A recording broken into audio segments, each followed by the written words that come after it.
Okay, Flip, thank you for coming, bro. Of course, happy to be on the podcast. How's it going? It's going well. I just started my own recruiting agency, which is very exciting, together with my brother. So yeah, everything is going well. Amazing. So first of all, quick introduction about yourself. Please introduce yourself. Yeah, so my name is Flip Klomp. I played in the US between 2021 and 2023 in the same team as Itetsu at VCU. And we were roommates our first year. After VCU, I got a professional contract here in the Netherlands, and that's why I returned to the Netherlands in the start of 2023. And right now I'm still playing last year of my contract, and I'm 23 years old. Might be good to add that. Old man, amazing. Thank you for coming here. I'm so happy to have you here. So, all right. So today's topic will be, majority of my subscribers are Japanese high schoolers or like their parents who, try to come to US to play, like same situation as us. So yeah, I've got some topics that we can talk about today. First of all, what made you come to US and play college soccer? So it was a funny process for me, to be honest. The first time I heard about college soccer, I was, I guess, 15 years old. Because the father of one of my best friends, he played in college at Clemson, and he won the national championship too. So he always told us about the stories, and he showed us the ring. That's like the first time I heard about it. And when I got closer to graduating high school, I really decided I really want to do this and see if there's an opportunity for me to go to the US and find a school. Yeah, that's how I got in touch with it. And then the whole recruiting process followed, of course. Nice. So as you mentioned, what was your recruiting process like? How did you get connected with VCU? Yeah, so actually two guys that were slightly older than me, they went to the US too. I didn't know these guys, but they gave a presentation on at my high school, and they told us about like what being a student athlete meant in the United States. And they just started their company, actually kind of similar like how I'm starting right now. And I was one of their first clients, to say so. And I still have a good relationship with these two guys. Yeah, after the presentation, I decided to go with them. That's when we started looking for schools. They guided me through the whole process of becoming eligible, getting a visa, connecting with the schools, of course. Yeah, with these two guys I worked together. And to be honest, it was during COVID that I was being recruited. The situation was quite uncertain because some rules were being changed and we didn't know if we could travel from Europe to America. So it was all kind of uncertain. And at some point I started emailing schools myself too, because I wanted to control the situation, I didn't want to let it in the hands of other people. I wanted to do something myself too. So in the end, that helped a lot too. Nice. So of course, besides, getting offer from VCU, going to VCU, I'm sure you had another options. So what was the thing that you were like, VCU is attractive school? What made you chose going to VCU? Yeah, good question. To be honest, I think it was around this time of year, like March, April, that I was coming to the conclusion of really picking my school. And I had a few offers, not that many to be honest, but I was really deciding like which one should I pick, because America is of course a big country and all places are so different. So I had a really good conversation with Coach Gifford and Coach Teach and Coach Lucas Paulini, which really actually made the choice easy for me to go to VCU, because they had a really good plan of the playing style they wanted to play with the team, the plan for the whole 4 years, which was very interesting. Many schools told me like what was gonna happen when I got there, but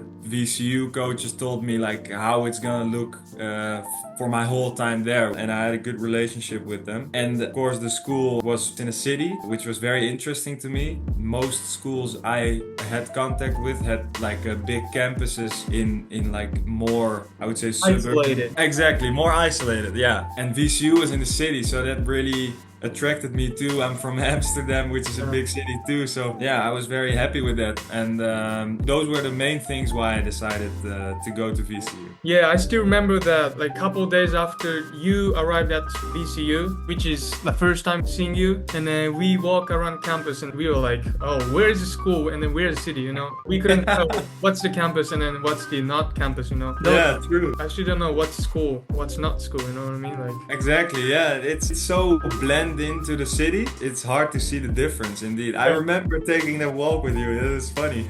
Yeah. But that's something that I like about VCU though. It's kind of, you know, more diverse than any other schools in the US. So yeah, I kind of like it. Me too.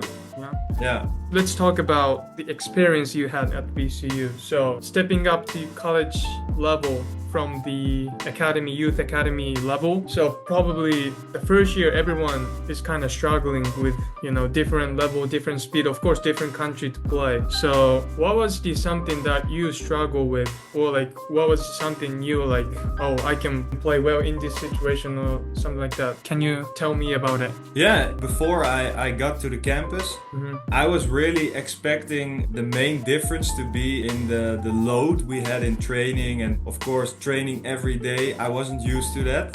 And training in the gym as much, and I was thinking like, oh man, that's gonna be so tough on my body and also mentally, of course. But to be honest, that transition was quite easy for me. I didn't experience any problems with my body or whatever, and I really enjoyed to be with the group every day training. So I would say the hardest part for me to adjust to was the speed of play of the game, as you said. Yeah, because in college soccer you can make as many substitutes as you want to, basically. So the striker would be subbed 4 times during the game. So every striker that got on, they were just so fit that they could run around and press all the time, and that made the speed of the game so fast that you always had to scan and be aware of your surroundings, and as a midfielder that's very important. So I really had to get used to that, but in the end I can also say I got so much better at that it really helped me in my future of my career, of course. So yeah. So since we are international, of course, being away from family, being away from like home country is probably one of the hardest part of, you know, being in the US. So off the field, what did you miss the most? Good question. I'd say family and friends mostly.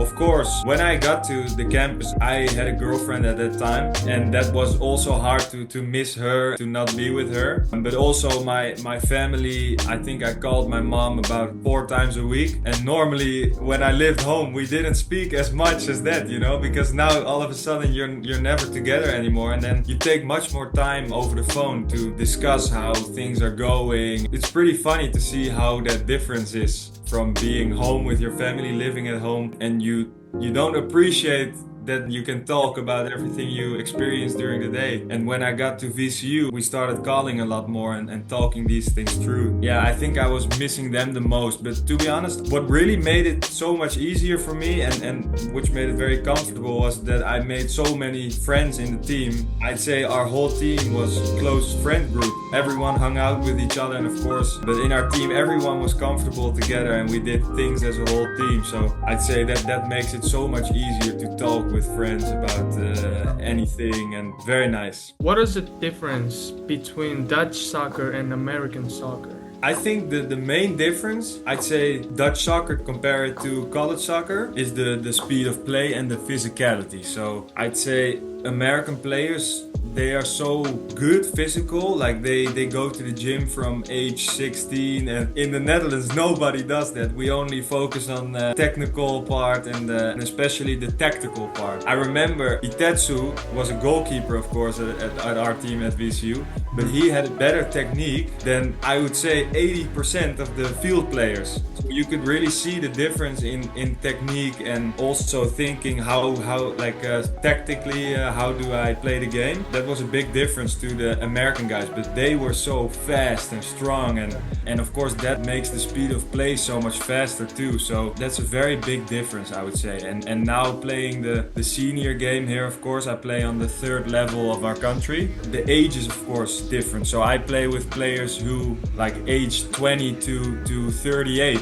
And in college you only play against players below 24, I would say. The oldest players are 24, 25. But most people are between 18 and 23, you know? So that makes the game different in experience-wise. The situation in our freshman year was crazy. So the previous season of us was like COVID. So, you know, so many players who were supposed to graduate before we came to US, they decided to stay. Probably at that time, the oldest guy was like 24, 25. So Yeah.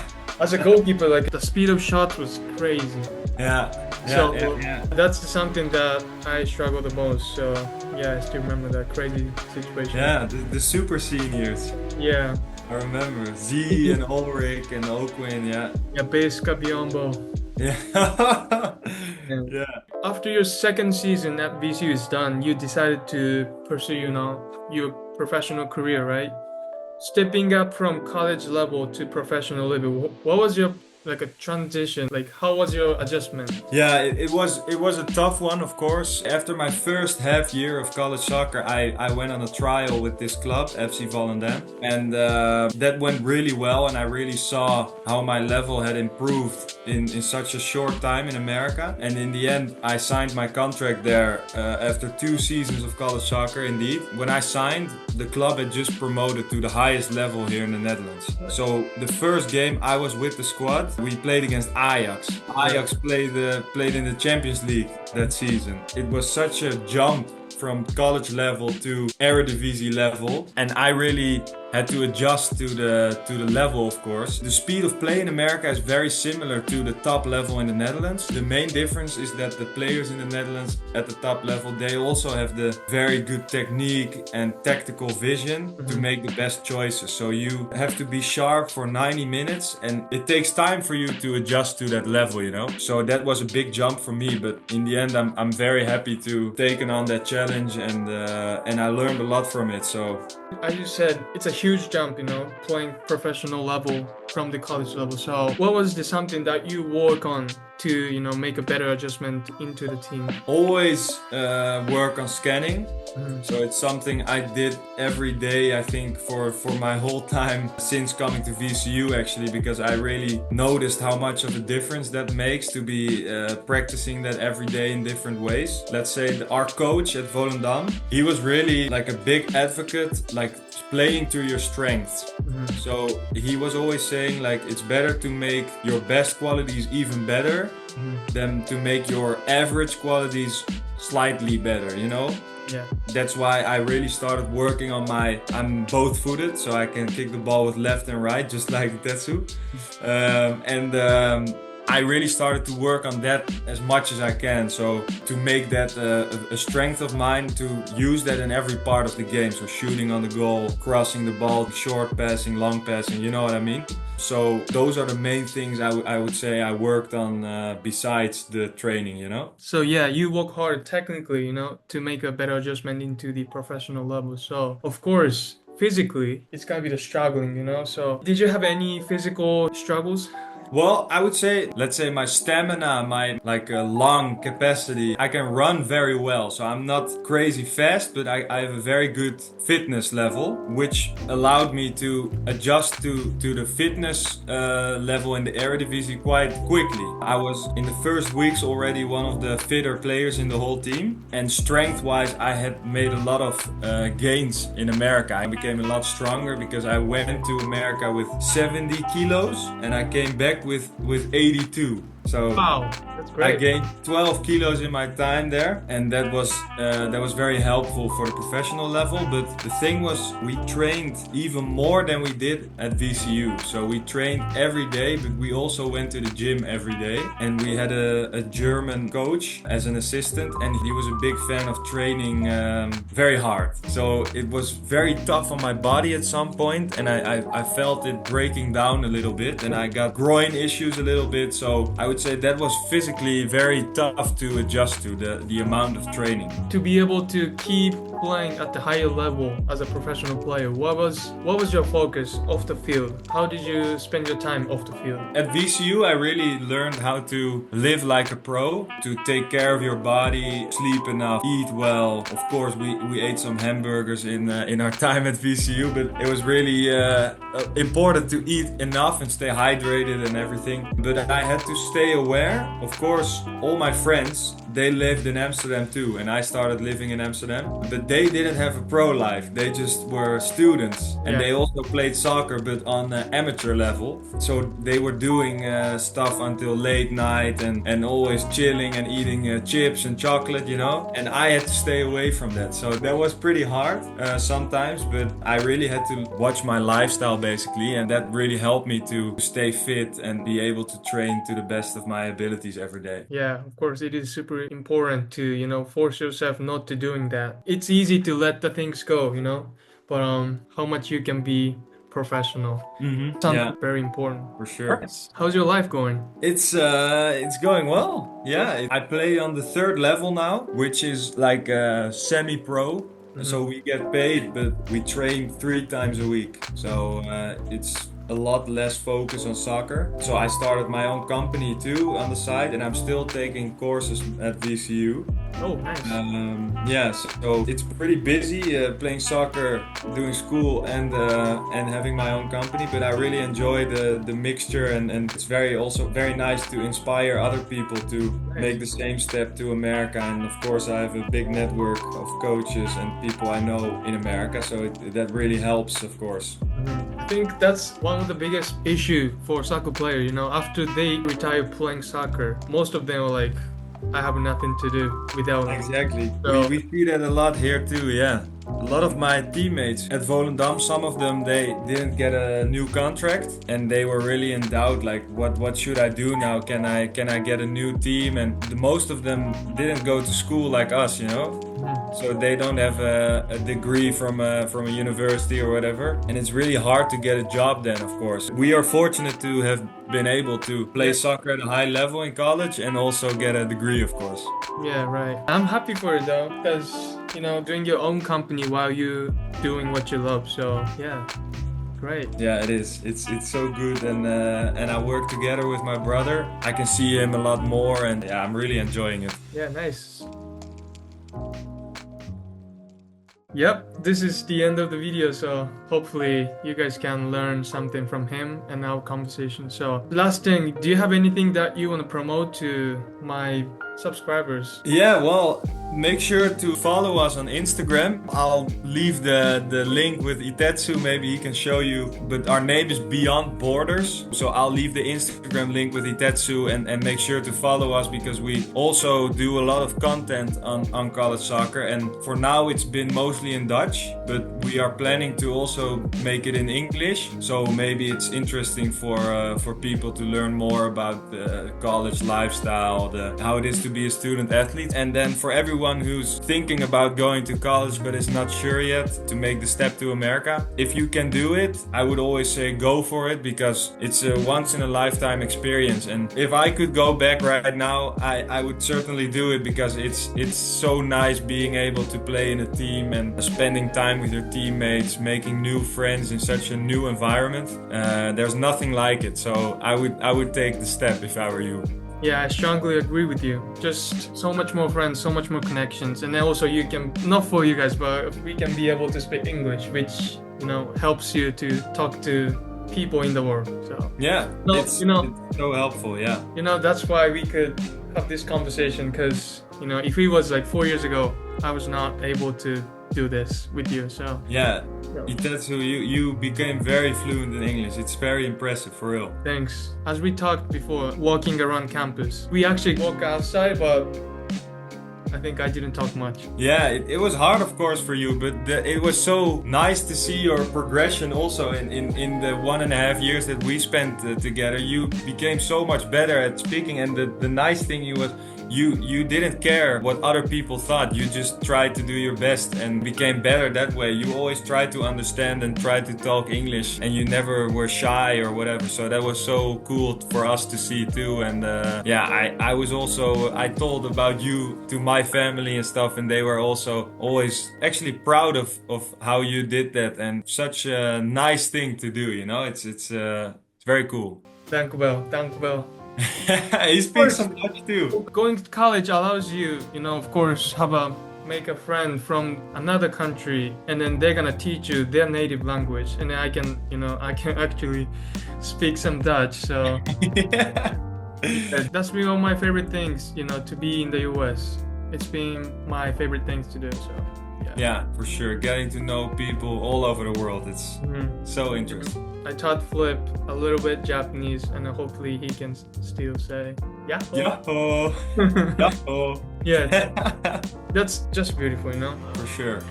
Yep, that's about it. This video is coming to the end. So thank you so much for joining us. And yeah, it was so fun to talk to you and then share your thoughts and your life. Yeah, really happy to be on the podcast, and it was a fun conversation, and always nice to talk to you, Tetsu. So thanks that I could be on here. Yep. So thank Philip to joining us, and thank you guys for watching this video. Hopefully you guys can learn something from our conversation. And lastly, I'm gonna put his Instagram and his agency company's Instagram's link and website down below in the description. So make sure you check him out, and then make sure to subscribe my channel and smash the like button. Yep. Perfect. Smash that like button. Yes, sir. So Philip, thank you so much. Thank you. See you soon. See you soon, bro.